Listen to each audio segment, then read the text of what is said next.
ناظرین، آج بات کرتے ہیں 2 بار جنت خریدنے والے صحابی کی۔ جی ہاں، یہ کون سی عظیم ہستی ہیں جنہوں نے نبی پاک علیہ الصلوۃ والسلام سے گویا 2 بار جنت کو خریدا؟ سبحان اللہ۔ ایک بار بیر روما، ایک کنواں خرید کر مسلمانوں کے لیے وقف کر دیا، اور دوسری بار جیش اسرت یعنی غزوہ تبوک کے موقع پر نبی پاک علیہ الصلوۃ والسلام سے گویا جنت خرید لی۔ یہ عظیم صحابی کون ہیں، ضرور ان کے بارے میں بتاتے ہیں، مگر بات کرتے ہیں اس عظیم واقعے کی کہ جب نبی پاک علیہ الصلوۃ والسلام غزوہ تبوک کے موقع پر مسلمانوں کو ترغیب دلا رہے تھے کہ اللہ کی راہ میں خرچ کرو، یہ صحابی رسول کھڑے ہو گئے اور اعلان کرتے ہیں کہ حضور 100 اونٹ بما سامان میں اپنی طرف سے راہ خدا میں پیش کرتا ہوں۔ اعلان کر کے بیٹھ گئے۔ نبی پاک علیہ الصلوۃ والسلام نے پھر ترغیب دلائی۔ یہ سردار الاسخیاء، ایک عظیم شخصیت، ایک بار پھر کھڑے ہو گئے، عرض کرتے حضور 200 اونٹ بما سامان میری طرف سے۔ پھر بیٹھ گئے۔ نبی پاک علیہ الصلوۃ والسلام نے تیسری بار جب مسلمانوں کو ترغیب ارشاد فرمائی، یہ پھر کھڑے ہو گئے، جذبہ سخاوت پھر جوش مارنے لگا، عرض کرتے حضور 300 اونٹ بما سامان میری طرف سے۔ اللہ اکبر۔ نبی پاک علیہ الصلوۃ والسلام نے جب ان کا یہ جذبہ دیکھا تو پیارے آقا علیہ الصلوۃ والسلام اپنے ممبر سے نیچے تشریف لائے اور 2 بار یہ ارشاد فرمایا ان کے بارے میں کہ آج سے یہ جو کچھ کرے اس پر کوئی مواخذہ یعنی پوچھ گچھ نہیں۔ امید ہے آپ پہنچ گئے ہوں گے آج کس عظیم ہستی کی بات ہو رہی ہے۔ آج ہم بات کر رہے ہیں ذو النورین، سردار الاسخیاء، سخیوں کے بھی جو امام ہیں، حضرت سیدنا عثمان غنی رضی اللہ تعالی عنہ کی۔ کیا کمال کی ہستی ہیں، راہ خدا میں کس طرح دل کھول کر خرچ کرتے تھے کہ آج بھی سنیں تو ایمان تازہ ہو جاتا ہے، موٹیویشن ملتی ہے۔ کیا خوب کہا شاعر نے ان کے بارے میں، امام الاسخیاء کر دو عطا جذبہ سخاوت کا، نکل جائے ہمارے دل سے حب دولت فانی۔ کیا شان ہے حضرت عثمان غنی رضی اللہ تعالیٰ عنہ کی۔ آئیے سیدنا عثمان غنی رضی اللہ تعالیٰ عنہ کے بارے میں کچھ سنتے ہیں۔ 18 ذو الحجۃ الحرام جو ہے وہ حضرت عثمان غنی رضی اللہ تعالیٰ عنہ کا یوم شہادت ہے۔ 35 سنہ ہجری میں آپ کی شہادت ہوئی۔ آپ خلفائے راشدین میں تیسرے نمبر پر آتے ہیں۔ سیدنا ابوبکر صدیق حضرت عمر فاروق کے بعد تیسرے خلیفہ حضرت عثمان غنی رضی اللہ تعالیٰ عنہ ہیں۔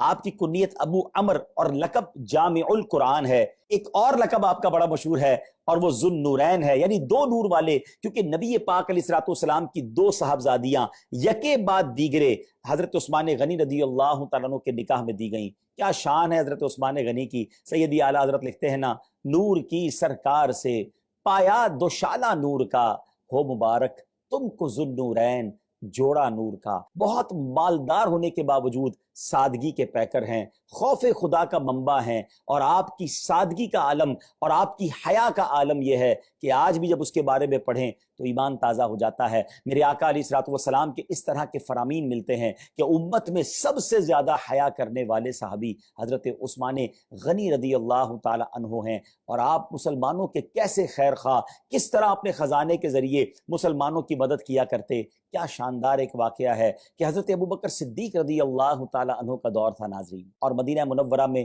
قحط جیسی کیفیت ہو گئی، کھانے پینے کی کمی ہو گئی تھی۔ اہل مدینہ حضرت ابوبکر صدیق رضی اللہ عنہ کے پاس حاضر ہو، کہا حضور کھانے کو کچھ نہیں ہے۔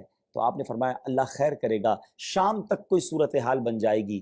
اور پھر کیا ہوا، شام کو حضرت عثمان غنی رضی اللہ تعالیٰ عنہ کے یہاں 100 اونٹ بما غلے کے یعنی اناج کے لدے ہوئے 100 اونٹ، یعنی آج کے دور میں آپ سمجھنا چاہیں تو یوں سمجھیے کہ جس طرح آج کسی کے پاس 100 ٹرک اناج آ جائے اور پورے شہر میں دانہ بھی نہ ہو تو اس اناج کی کتنی ویلیو ہوگی۔ حضرت عثمان غنی کے پاس یہ مال ان کا آ گیا۔ اہل مدینہ، مدینے کے تاجر جو ہیں، حضرت عثمان غنی رضی اللہ عنہ کے گھر پہنچ گئے اور عرض کرتے ہیں کہ حضور یہ سامان ہمیں بیچ دیجئے، ہم مدینے کے مارکیٹس میں بیچیں گے تاکہ لوگ اناج خریدیں اور اپنا جو کھانے پینے کا معاملہ ہے وہ آسانی سے حل کریں۔ تو آپ نے فرمایا بتاؤ مجھے اس وقت تم اس کی کیا قیمت دو گے؟ تو لوگوں نے کہا حضور آپ ایسا کیجئے 10 کی چیز 12 میں ہمیں دے دیجئے، یعنی گویا 20% آپ کو نفع کی آفر کی۔ آپ نے فرمایا مجھے اس سے زیادہ مل رہا ہے۔ کہا حضور آپ 10 کے 13 لے لیجئے۔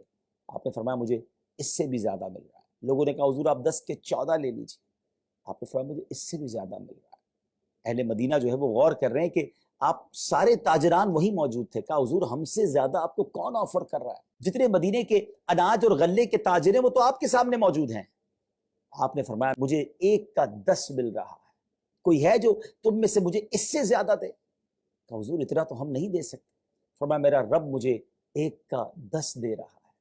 اور آپ نے پھر فرمایا گواہ ہو جاؤ میں نے یہ 100 کے 100 اونٹ بما ساز و سامان اہل مدینہ پر خیرات کر دیے، اور آپ نے وہ تمام سامان جو ہے وہ فری آف چارج جو ہے فری آف کاسٹ مدینہ منورہ میں تقسیم کروا دیا۔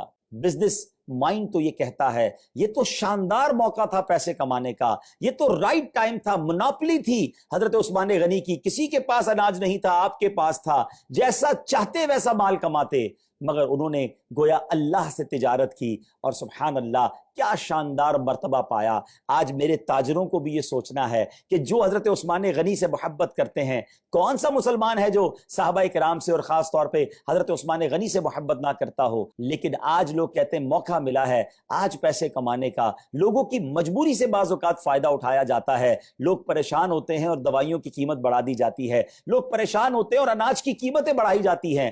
ہمیں سوچنا چاہیے کہ چند روپے چند پیسے تو کما لیں گے، لیکن کسی کی مجبوری سے فائدہ اٹھا کر کہیں ایسا نہ ہو ہم وہ برکتیں حاصل نہ کر پائیں۔ تو ہمیں ہر وقت صرف پیسے کمانے کے بارے میں نہیں سوچنا چاہیے۔ صرف کووڈ کے زمانے کو دیکھ لیجئے نا، کچھ لوگوں نے اناج مہنگا کیا، کچھ لوگوں نے دوائیں مہنگی کی، کچھ لوگوں نے ماسک اور سینیٹائزر مہنگے کیے اور پیسے بنائے، مگر اسی دور میں کچھ لوگ ایسے بھی تھے کہ وہی مہنگی چیزیں خرید کر مسلمانوں میں فری تقسیم کر کے اللہ کی رحمت سے نیکیاں کمائیں۔ یہ سوچ ملتی ہے ہمیں صحابہ کرام کی سیرت سے۔ اللہ کریم تربت سیدنا عثمان غنی پر کروڑوں رحمتوں کی بارش نازل فرمائے اور ان کے فیوز و برکات سے ہم سب کو مالا مال فرمائے۔ صلو علی الحبیب صلی اللہ تعالی علی محمد صلی اللہ علیہ وسلم۔ تعریف تیری آقا سے سنی عثمان غنی، عثمان غنی، تم شان صحابہ جان نبی عثمان غنی، عثمان